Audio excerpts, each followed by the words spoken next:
Well, here we are again. It's a new year. And guess what? It's a new you because it's a new day. So, good morning, good afternoon, good evening. And I'm not going to say good night. Wherever you are in the world, one of those times exists. Good morning, good afternoon, and good evening. Remember my mantra for 2022, the year of no excuses. We must inspire until we expire. Welcome to another broadcast of Win with Willie Leadership Talk Show. What we do not see, what most of us never suspect of existing, is the silent but irresistible power which comes to the rescue of those who fight on in the face of opposition or face of discouragement. That quote is by Napoleon Hill. I love that quote.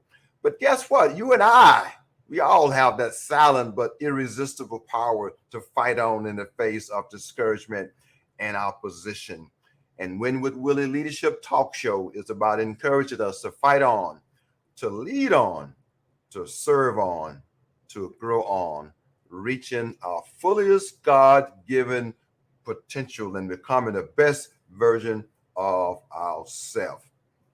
See, the best gift that you and I can give our family, our community, our organization is the best version of ourselves.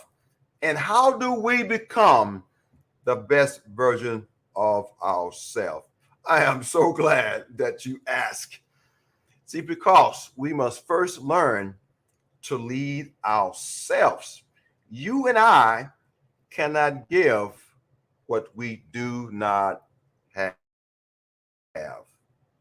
And today, I have a person on my show that has invested in himself and has been given a lot to the community.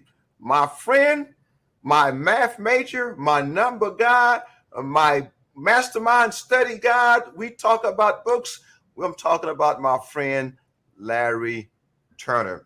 Let me read Larry Turner's bio, then I'll have Larry introduce himself or make some opening comments. See, this gentleman, and you see how handsome he is? Look at that handsome face. And I tell you what, making me look old by looking at him on my screen. Larry Turner has worn many leadership hats, and I mean many. Now, he's not old. He's very young, but tell you what, he's certainly a wise man for his age. Currently, Larry is an Allstate insurance agency manager and sales producer. He has earned the title as the top producer, scoring 9.5 out of 10 in sales rating. But Larry began his career as a casualty adjuster at Nationwide Insurance. After a few years in the insurance business, I don't know, maybe he got bored. Larry became an educator, teaching high school math, a special ed teacher, a math department leader, assistant principal, and a high school principal at the Einstein School in Plano, Texas. While math and leading a high school was not challenging enough for Larry, I'm not saying exactly when he started that, but it wasn't challenging enough for Larry because he needs some energy. He needs some excitement. Larry opened his own business, operating Everyday Moving Solutions. Larry have a bachelor's degree in mathematics, a master's degree in education administration. He is a powerful force in the workplace. Why? His relationship skills, his critical thinking skills, his positive attitude, and tireless energy to encourage others to work hard and succeed to be successful. Larry is inspired daily by his wife and their 4 children, but most importantly, he relies on Jesus Christ and the Word of God for his daily wisdom. In his free time, I don't know where he gets the free time from, but I'm just going to read this. Larry enjoys serving at his church, running, playing with his children, and hanging out with his friends and family. Larry Turner, welcome to the show, sir. Say something to my audience. Thank you for having me, Professor Jeff. I am so humbled and honored to be here today and just be able to be graced by your presence and on this media platform here. Most definitely, I love what you said in your introduction. You can't give what you don't have. So those little nuggets and stuff you're always dropping. I appreciate that. So thank you. Well, it is a pleasure. I've been trying to get Mr. Turner, ladies and gentlemen, on my show for a long time because this gentleman is very wise for his age. I listen to him a lot. He and I have conversations on the phone. We'll start talking for a few moments and it leads to 30, 40, 50 minutes of sharing and listening to what this gentleman has to say because I appreciate his wisdom. I appreciate his encouragement. He's an amazing gentleman, and I think you will be impressed with what he has to say today. One of the things I read in your bio, you enjoy spending time with your family. Share with us some interesting facts because we know that you're in Texas right now. I believe you're living in North Dallas area. You're in Texas, but that's not where you originally from. So tell the folks about your journey from where you started from to where you are today. And you can add some levity and some fun facts in there as well. Um, I would say my journey started when I was, of course, born in Mississippi. As a, um, growing up in Mississippi, I was number two out of a family of four siblings I grew up with. Um, we had a lot of fun in Mississippi, on the beach. We live really close to the beach. Um, but I would say that we had a lot of examples around us of hard work from my dad and grandfather. My dad, he had restaurant jobs and different things and like learned how to work with his hands. So that was a constant example around me. I actually, a funny story, I wanted to be a garbage man when I grew up. And actually, my first job was a garbage job. I got to be a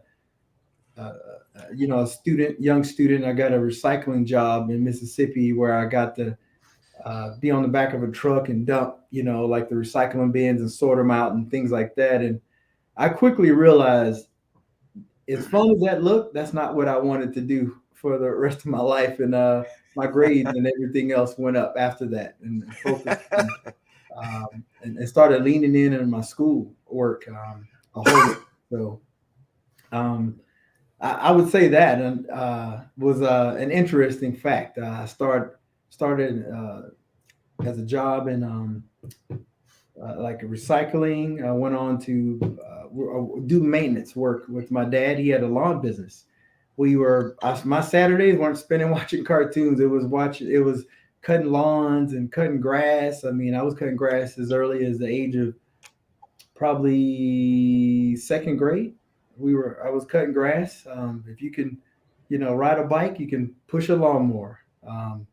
And so That's good. a lot of hard work and things like that I kind of gleaned and kind of developed. And but again, that physical part was like the core of my character growing up, and I got that from my father and my uncles and people around me. So I really appreciate that they kind of gave me a really good start. So Well, good, fantastic. So what I'm hearing is, so what you saying, Mr. Turner, you telling those parents out there, if they have a young man that can ride a bike, they ought to be able to push a lawnmower and not watch cartoons on Saturday morning or video games. Get out and do some work. I'm hearing that. Is that the message you're trying to convey here, sir? Maybe absolutely, not, but at least I'm Sam, hearing that underlying theme. I'm not saying that I wanted to watch cartoons. I got a chance to binge on some cartoons when I got to college a little bit because I didn't get a chance to do tons of it when I grew up. But it's 168 hours in a week, and it's so much time is wasted doing things that won't make an impact to a person and anyone else around you. So I say that it's nothing but time, and we make decisions every day what we do with our time that puts us where we could be somewhere far ahead in the future versus where we are currently. So That's a powerful message, Larry. You know that absolutely. The amount of time that we waste, as we say, binge watching on Netflix now. Of course, currently in my time, it was watching TV, and of course, I didn't grow up with TV, but obviously, my daughters grew up with TV and cartoons on Saturday morning. Absolutely. So there's a lot of time that we waste on non-productive things, and we can be so far ahead because what we do today determines our tomorrow. absolutely. What we're doing today determines our tomorrow. Growing up in Mississippi, sir, I'm going to ask you a question. This is about food, of course. I'm a southern person from Texas, not necessarily deep in the south as Mississippi, but you did mention the beach. I'll get to the beach later. I don't know what that looked like, especially when I grew up in East Texas. But you did mention Mississippi. Now, what is your favorite dessert growing up in Mississippi? I'd have to say peach cobbler. Peach cobbler. Now, Georgia, I heard that quite a bit from some of my folks that's on this show from Georgia. I hear peach cobbler, but you didn't. You telling me that peach cobbler, pecan pie, and sweet potato pie? Did you have a mixture of all those, or was did you just primarily focus on the peach cobbler? Well, we did it all. So peach cobbler was at the top because that's that one dessert that if you didn't eat it before you ate the real meal, by the time you got to it, it was already family members that came over that had these meal containers that would like haul it away, and so you're just eating like just the peaches at the bottom with no crust left over because they always still in the crust, and so just I always wanted to have that. One day I said, one day I'm gonna get my own peach cobbler. So it's always been one of those things that but peach cobbler was one up there, banana pudding, Okay, sweet potato pies, and those things. And I've kind of gone on to acquire the recipe from my mom and how to, carry on that sweet potato pie tradition. And pecan pie, not so much, I would say. okay, Yeah, but sweet potato pie for sure. sweet That's one of potato the pie. things that I bring to the party during the holidays. I'm the And guy. so you sharing with the audience that you actually can cook that sweet potato pie. Oh yeah, that's the again came up coming up in Mississippi. I'd say that's one of the standards of a man. You got to know how to cook. The women they Okay. cook, but the guys we weren't just barbecuing. We were cooking, doing everything. So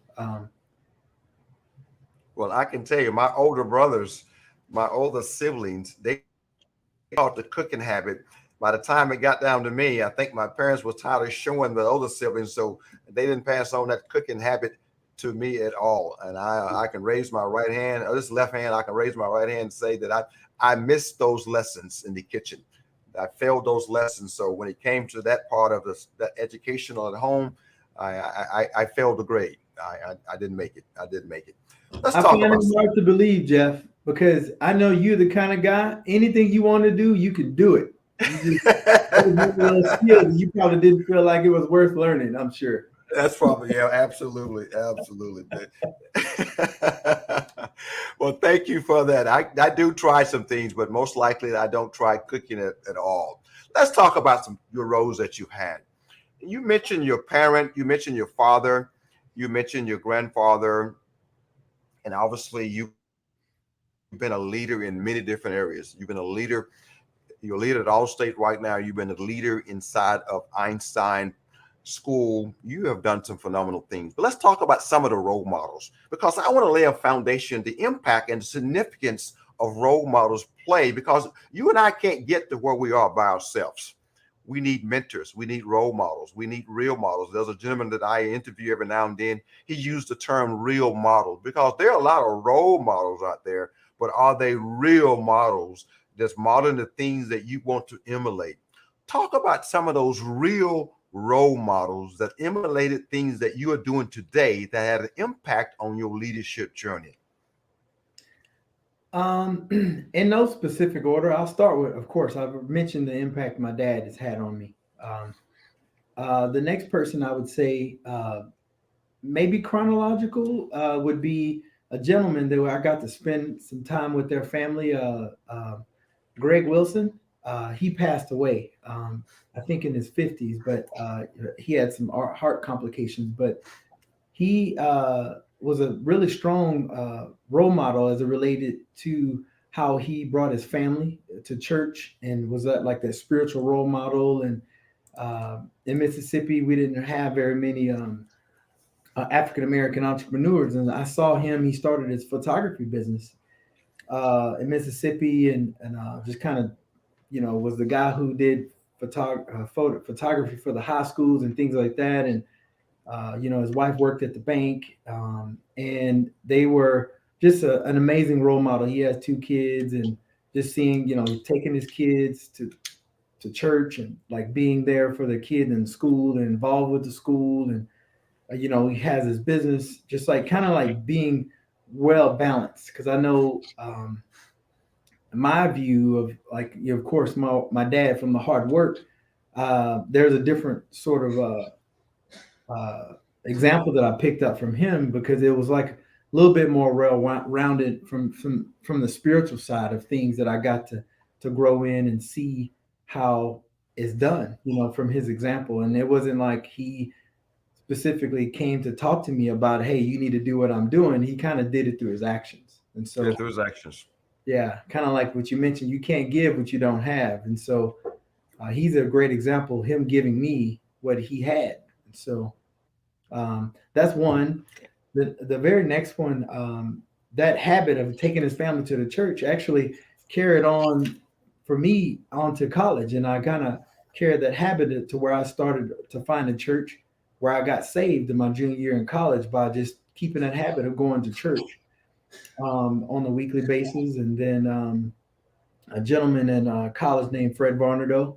He's I worked at a tutoring lab as a math tutor, and he was over like a program for students who were first generation students to come to college, and they needed help with tutoring. But he was over like these students, and I was one of the tutors there. But he kind of took me under his wing and kind of gave me access to like, he's like a retired colonel and stuff from the military, and just really brilliant, but just exposing me to another level that I never realized that I didn't know about when it comes to like communication and interaction with adults and setting goals for myself, and how to do my best, and challenge myself to read books I never read before, and just all of those things. He was one of those guys. Speaking of books, I have to almost go back a little bit, because one of the first real sparks that I knew that impacted me was a friend named Anthony Griffin.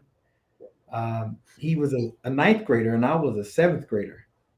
And up to that point, I struggled with reading a lot. And it may be the reason why I'm so good with the math, because I use that as a way to just take care of the thing that I could do best, which was the math. But I read my first book. My first whole book was Think and Grow Rich by Napoleon Hill. And that was a book that he read as a ninth grader, that just because I was already, hanging around him and in the neighborhood, and he was like a very like amazing, just from my seat, and like from observing him, and like he was like won the 100-meter dash, and like top academic person on the campus, top 10 in his class. And he went on to go to Rice University, and just like he gave me a book called Think and Grow Rich, and just all of the stories and things that it took me a whole year to read that book. And it was like a belaboring task, because it just trying to define words that I'd never seen before, and just understand how to read and how to persevere through reading until I accomplished that. And just all of the nuggets I absorbed from that book set me on the path to where just I went from being in like special ed class in like seventh grade, and getting out of it about my ninth grade year, and then on to, before I graduated from high school, and accelerated English class, and then, of course, doing well in the math, and, but just kind of having that balance and still working on all areas, and not making excuses, whether my parents and education wise, just, started more internalizing things that I know I wanted, just going after it and going to look for it, and going to seek it. And so I would say those are some of the earlier leaders that I was inspired by, that were real mentors, that changed my path in life. And obviously, there's people who are giving examples of what not to do all around me. But again, you become what you focus on. And if you focus on the negative, you will become negative. If you focus on the positive, you will become what you focus on. That's the best way I can say that.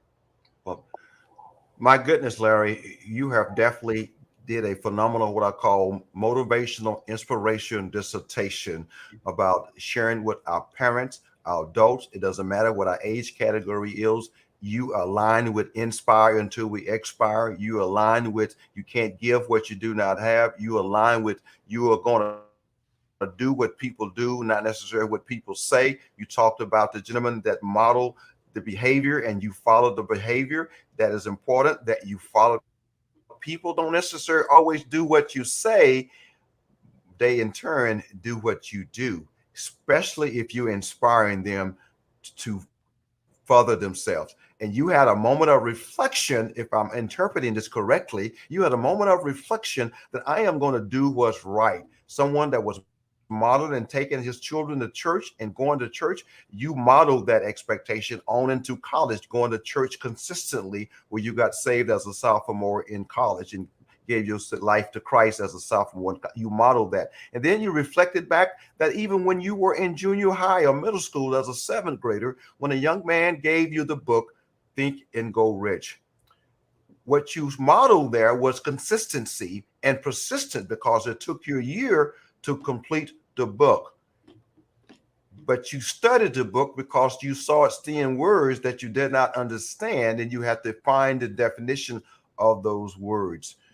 If you're listening to this broadcast today, I'm just reflecting on what Larry just stated for all of us.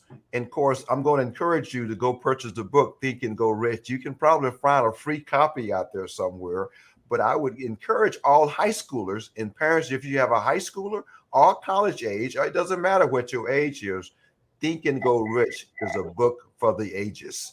You definitely need to get that book in your library and you need to apply that book because chapter 2 is having that desire, the desire to go further and to better yourself, and read that over and over and over and over again. So Larry, I thank you for sharing those phenomenal inspirational and motivational nuggets that we can all apply to our life. Now I got to ask you a question about this thing called leadership. It's not an oxymoron.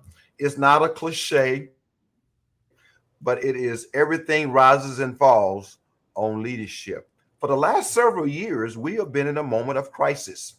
We are. I don't have to elaborate on what we've been going through for the last several years. You have watched it as an educator, you have watched it as an entrepreneur. It has impacted your business, it has impacted the school that used to be a principal at.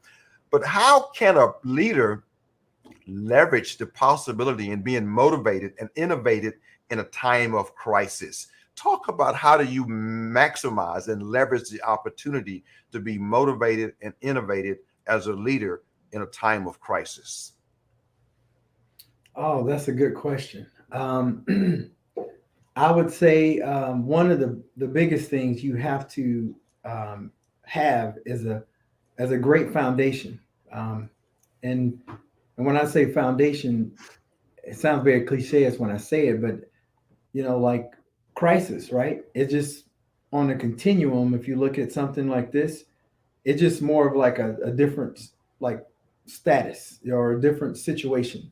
We all have situations that are good, I would say up, and then we have situations that are bad. And when you mention crisis, I think of more of it like we being in a valley, so to speak. Um, and if you don't have a good foundation, a center, or core foundational principles that's surrounding you as a person to manage the character that's already of you, then I'd say that's probably the biggest thing I would say. And so for me, God is like my biggest anchor that supports the foundation of my leadership because I work. as if I'm, like Corinthians uh, 3:23. I want, I have to make sure I know that exact. I think it's 23:3 or it's either 3:23.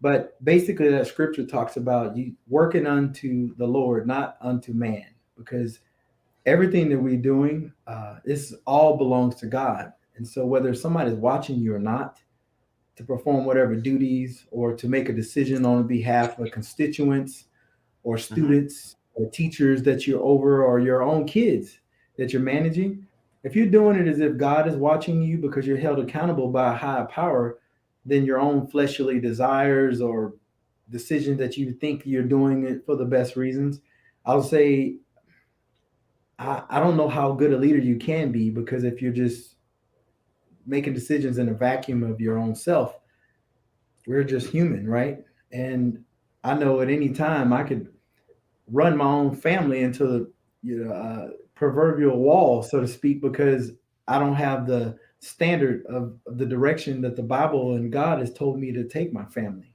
or the school or the business or anything that He's given to me to steward. So I would say that would be, I would say, the core to start off with, to help a leader in this time that you call it of crisis. Yeah, Hmm. Hmm. Absolutely. The foundation, having a positive stance, having a godlike stance is what you're basically sharing. If you don't have that foundation in you, and then you're at chaos to begin with because you're making impromptu, unwise decision. What I'm hearing is that a crisis doesn't make you. A crisis reveals who you are, and that foundation is the pillar of your soul. The foundation is the pillar of who you are. And as you know who you are, if you're a positive person and in the midst of a crisis, you still what? Remain positive. You know how to absolutely. seek wisdom. You know how to ask questions. You know how to empower your people. You know how to solicit information from the people around you, because you are stewardship over God's people. You are stewardship over God's resources, and you have to make very wise decision. And some And people that go ahead. I was wondering, like, as you talk about the crisis, and I was going to say foundation. One of the things that I had to do, well, not say had to do. I read a book, another book, Miles Monroe. He's one of my favorite authors on leadership. He's another one that's passed away, but in his book, it inspired me before I became a principal, because again, everyone has these intangible kind of like traits that they live by or they kind of like operate by, but nobody has ever forced them to kind of write it down on a piece of paper. And when I became a principal, I basically went through some activities on the leadership team before I became a principal as like a teacher. But we went through this activity where we had to produce like these core values for our school. And this is one of the private schools I worked at. And when I went through this exercise, I was really blown away. One, because of the way we actually went about systematically coming up with these core values, and the way we did it, like this coach that came by to help us kind of go through this exercise to create these core values. He says you don't go and find a core value of some other company and try to become it. You have to actually, flush out what is actually the core values. It's actually managing and guiding the culture already, and then identify what's the one you want to like put forward as like to the community to hold, to make decisions by these core values, to hire, to fire, to encourage all of that. And that blew me away. And so I did that for my own family. So I we took that activity, we went and did it for my own self, because I didn't want for me to have to change and make a decision just because the world's changed. No, what are my values? If I don't have that already solidified and already determined, as a leader, you're going to be just like everyone else, moving and changing direction. So I wanted to tell you what my core values are that I came up with, that we've adopted as my own personal belief system of the things that I feel like are kind of like my principles, that I feel like no matter what level or what job or what I'm doing, these all kind of go back to what I feel like is resonates with me on things that are non-negotiables for me in my relationships, all of that. And it's I kind of broke it down to an acronym. I call it HATS. Um, Guys, my kids, they kind of know it. They're been practicing it, but they know it not from the words, but they know it from our me doing it at home, trying to coach them up on these things. But HATS, it's spelled HAATS. My movers do know because we always talked about before they go on a job, make sure you're wearing your hats. And what each of these acronyms stand for, I'll start with the hats. H, honor. Honor, attitude, adding value, trust, and solution focus. And so, starting with honor, honor has to do with no matter who you're dealing with, you always want to be able to honor people and their property. If we have an honor is different than respect. Honor is more of you have an authority that you're given, and like the Bible talks about, there's no there's not a prerequisite for you to honor your parents. They don't have to do anything. You're just supposed to honor your parents based on what the Bible teaches. And in our roles, when we submit to authorities in these jobs that we have, or any position or role, we have to honor our supervisors, our people in upwards positions, or people below. You just honor people, and if you're doing that, that's a core belief that I feel like kind of transcends any job, because we're always in a position where we're answering to people. We need to honor who they are, their beliefs, their ideas, their things. Like, their things may not be like our things, but again, we need to honor people. And then attitude, of course, we all talk about attitude, but attitude changes people's lives. I know people with really great attitudes that may not have as much intelligence, but because their attitudes can open up doors and put them in rooms with people they never have would never be able to be around. But for the most part, the way I define attitude is you determine your attitude, not your situations. Situations don't determine your attitude. You determine your attitude. You have to make a conscious decision before, no matter what the scenario is, to determine your attitude. And again, I operated with people I dealt with in my relationships with that, and I modeled that first because again, that's one of my core beliefs. And then adding value. Anything that I've ever done, I always try to make it better because I'm there. If I touch it or it's given to me, I'm gonna make it better because I'm involved with it, whether it be a group, my family, a Bible study, or a school because I'm there, or a part of a teacher group or a book study group. I want to add value no matter what I'm doing. It just You always have to add value because the marketplace has a value. They've determined that they are willing to exchange money for the value you give. And if you understand that, then if you want to change in the salary that you started off with, or whatever arrangement you start off in an organization, guess what? Who's in control of that? We are. And so again, that's the A for the hats, and then the T stands for trust. Trust, and again, and no matter what influence or sphere I've been involved in, if the trust is not there, it'll erode away on everything else. You got to have trust, and I define trust. We establish trust through our actions, and as long as you have a relationship, you always are going to be building trust. It doesn't stop. Like whether you have customers or a marriage relationships, friends, you're actively creating trust. Even like for an example, if you have a job and you show up for an interview, you literally have built trust by how punctual you are to that interview, how you dress during that interview. And you can say all day long somebody might have judged you based on some uh, obscure scenario, or like not scenario, some excuse or reason why you might have been late for that interview. Again, you had an opportunity to either build trust that you are a reliable person or you're not, and those you can overcome that as you have time to build other things that you build with trust. But again, you're always building trust, and if you have trust, then that'll help you be able to build everything else. But if the person when you don't trust, it's really hard to help to know what kind of conversations they're having with customers when you're not around. It's hard to know if they're going to manage the money really well. It's hard, if you're dealing with a school and you're trusting a teacher to manage kids, which is like a very precious resource. How do you know how they're encouraging and speaking life or death with these kids? So everything you're doing, you're literally building trust. And so T is for trust. And then the last is solution focus.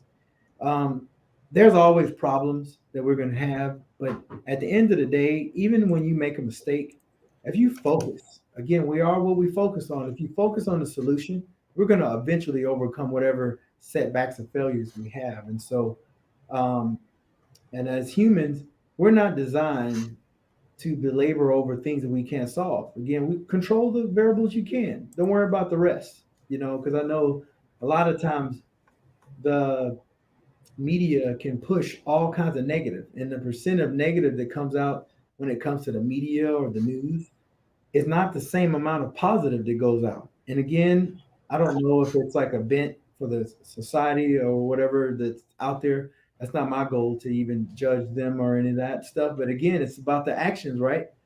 My action is I manage what comes in my mental gate so I can again help me stay with a positive attitude, because again what you focus on, what your environment that you create is what you become. And if you're not like what you are, then you need to ask yourself what kind of environment are you subjecting yourself to that's actually creating the thought process and mental state that you are today. And we don't become the people we are overnight. It's a gradual process and it happens very slowly, and you can quickly change that if you're willing to get on the road to start to move in a different direction. So I'm sorry to belabor that point, but I just wanted to let our viewers and the people who are listening know that's one of the things that kind of like was a game changer for me, because that's kind of kept me in a place that if somebody's giving me or coming to me with something, I'll filter it through that. And that's what I had come up with, to know if it doesn't fit filter through those hats, then I probably don't need to do it or don't want to do it. Or I find myself I'm worried about or being too critical with somebody that's made a mistake. You know what?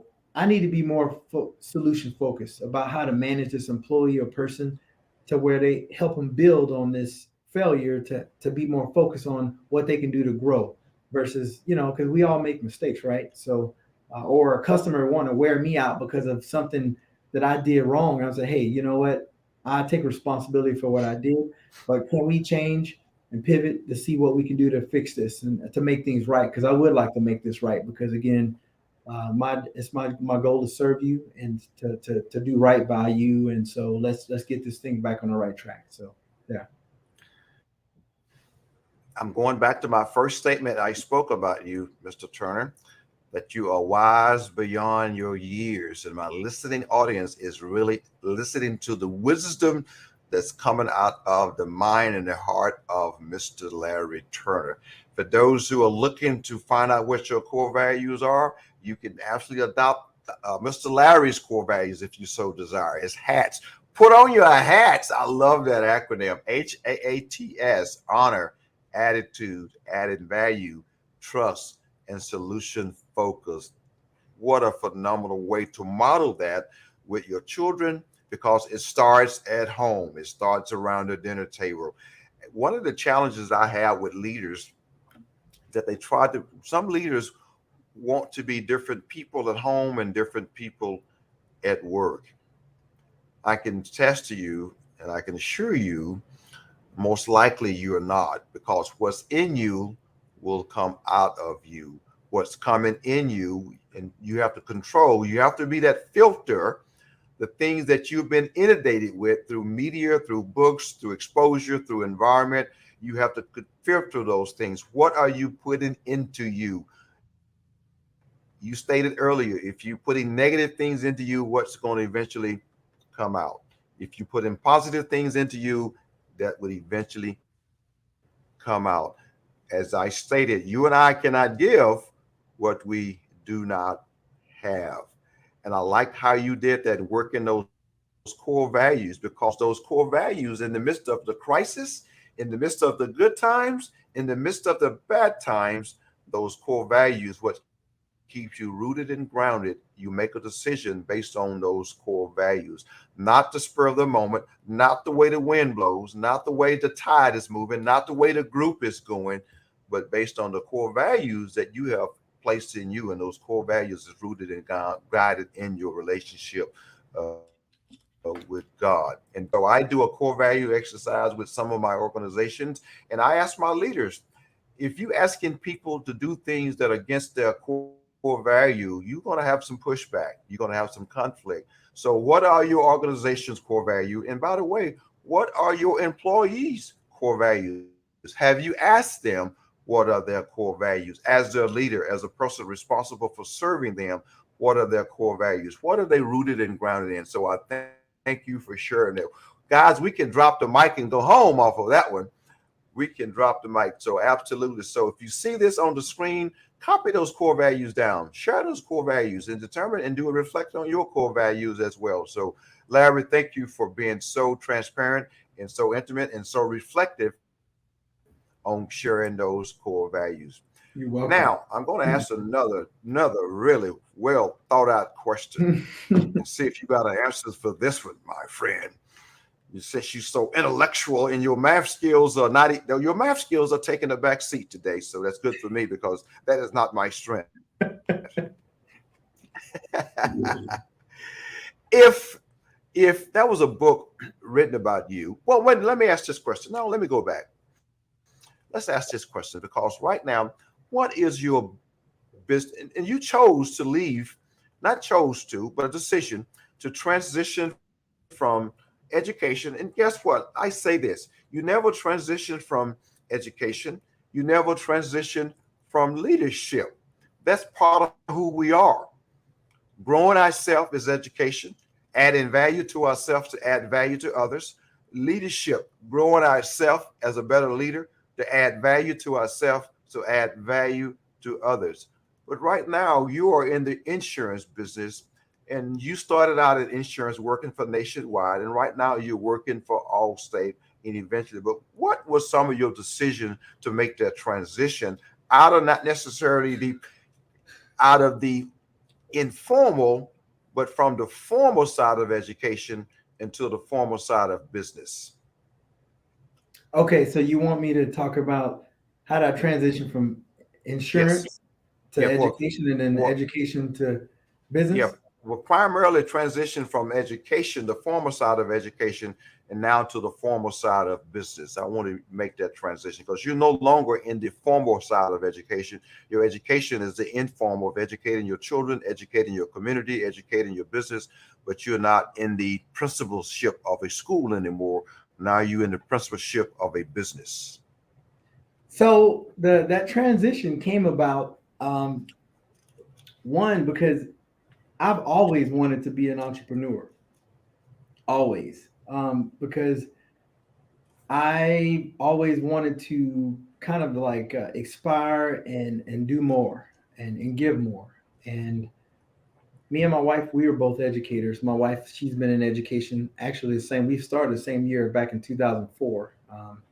She came right out of school being an educator, but I worked 3 years in in insurance. Actually went to school for insurance, but I transitioned out because when I started a job with Nationwide, I'm sorry, Einstein School is a private school. And when I worked at Allen Ford Middle School, where I got my first assistant principal job, that piece I got to be in leadership and got to learn about schools, but it was purely more academic and behavioral and like those kind of things.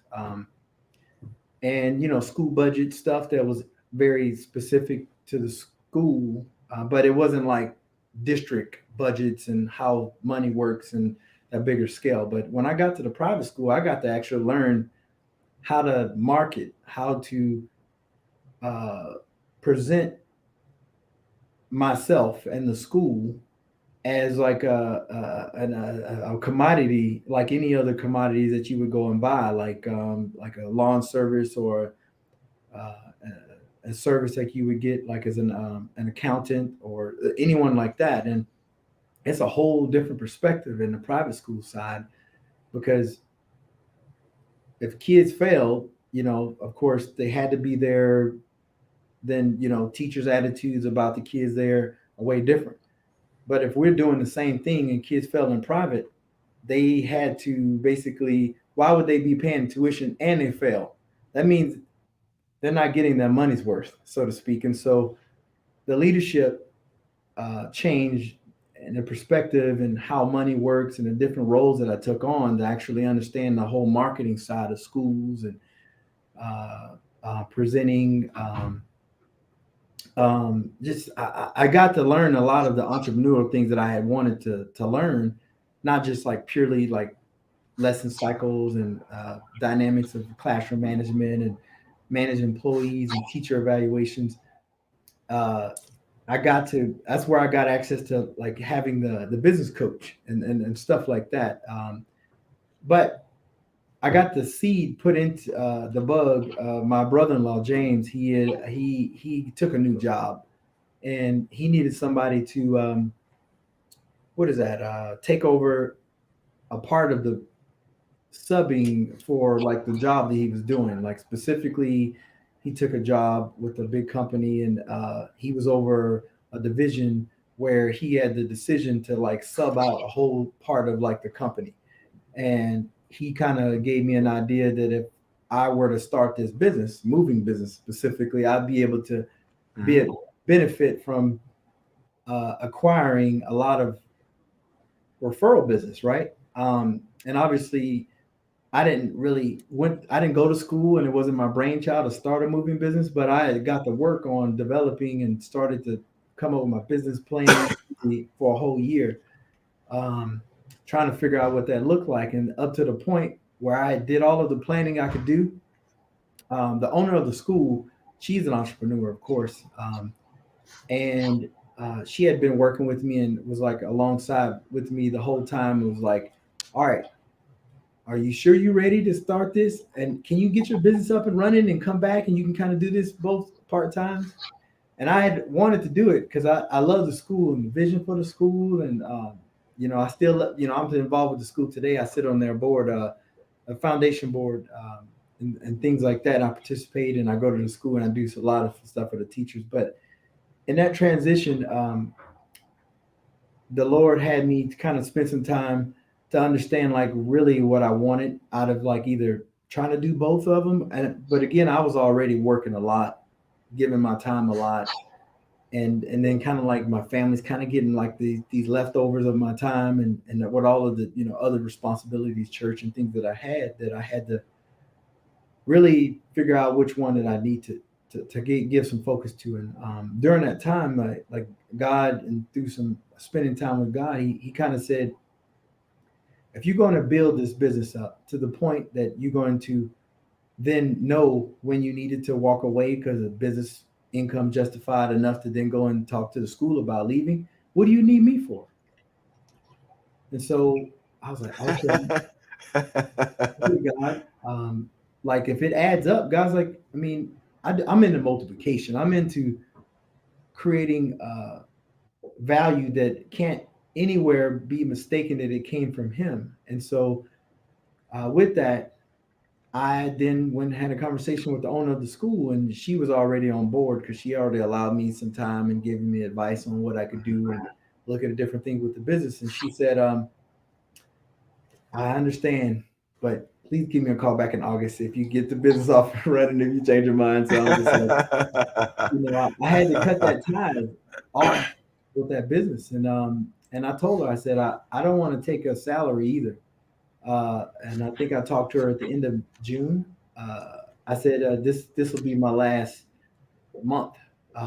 because I know the school could use a salary. They could probably hire like 2 or 3 teachers for the salary. I know at a private school, the salary is not, it's a budget, and they have to really watch the numbers and stuff. So I wanted to be a blessing to the school, but I also wanted to, in a book that I read, Think and Grow Rich, you got to burn those bridges sometimes in order to put the faith where it needs to be, not in like this business on myself, into trusting God. And that's how that transition into becoming an entrepreneur started. And then, of course, I can talk a lot about those different Absolutely. experiences on those. Well, you got some fans, folks, out there right now. You got Samuel that's watching. I believe Samuel is in Forney, Texas. I got my friend Denise Miller. She's saying yes on that peach cobbler. She has definitely got that thumbs up on that. And she also talked about that banana pudding too. So you definitely got them. And Denise, thank you for watching. Samuel, thank you for watching. My friend over in Fort Worth, Nikki, thank you for watching. Nikki just recently retired from the Air Force. So I appreciate these folks that are watching and saying inspiring conversation. So you got a fan club out there and talking about what you're doing, and certainly talking the things that you're sharing today. Absolutely is amazing. So there's my friend Samuel. Samuel, man, thank you. Samuel is from Cameroon, West Africa, and I'm so thankful that he's on the call and listening to what you have to say. You have dropped some phenomenal nuggets, ladies and gentlemen. What you see on the screen, I did share with you at the beginning of this call that this gentleman is absolutely a math genius, but he's also a phenomenal father. He is a phenomenal follower of Christ. He's a phenomenal leader. He is a phenomenal entrepreneur. He is just a great gentleman and a great man. I love his Thank company, you. being around him, listening to his words, listening to what he has to say. We'll start talking about books. The next thing you know, he and I are talking 30, 40, 50 minutes about a particular book. And I really appreciate his level of wisdom and understanding. On the screen right now, what you see is my Linktree link. I want you to open up that Linktree link, copy that down. There's some free resources in there. You can subscribe to my business, to my leadership newsletter, to my life coaching newsletter, to my personal development newsletter. You can also click on my YouTube link. I want you to subscribe to my YouTube so you can get the alerts when I have people on the show like Mr. Larry Turner that's going to share with you, because he is adding value to himself so he can add value to you. Lavi life is a river, not a reservoir. As things flow into him, he is flowing those things out to you and I. So, Larry, I really appreciate you being on the show today. So, I'm challenging my audience. Please tune in every Wednesday, the same time, right here on YouTube, right here on Facebook.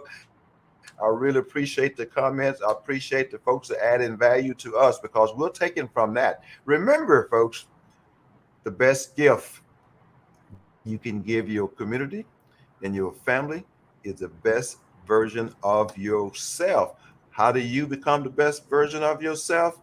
You must first learn to lead yourself. And as you lead yourself, you can add value to others. So I really thank Mr. Larry Turner for adding so much value to us today. So my challenge to you, my call to action, that I will see you next week on Win with Willie Leadership Talk Show. Remember, 2022, the year of no excuses. We must inspire until we expire.